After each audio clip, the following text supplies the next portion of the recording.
Kraftin til hamingju, þetta var svaka leikur.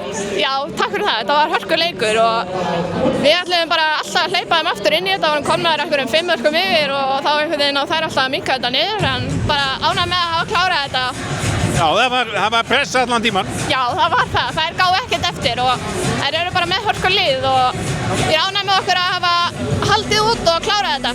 Það var mikilvægt að gera það, sýna fram á það einu sinni.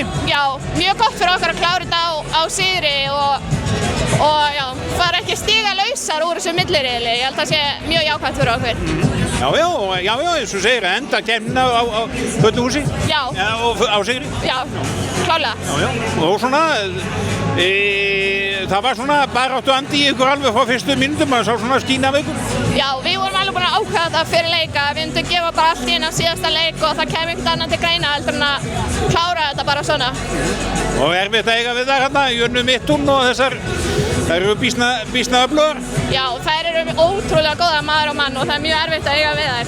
En mér finnst oft vera smá soft, það koma svona kaflar í vörninni þar sem að þær komast töluvert auðveldlega í gegn, þannig að það er eitthvað sem við þurfum bara að skoða og vera bara aðeins harðari.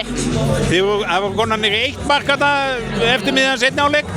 Það var tekið leikhlé og það var þrumuræða eða hvað? Hvað segirðu? Var þá þrumuræða eða hvað?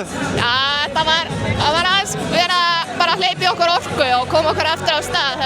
Við þurftum alveg á því að halda, en bara gott að klára þetta, eins og ég segi.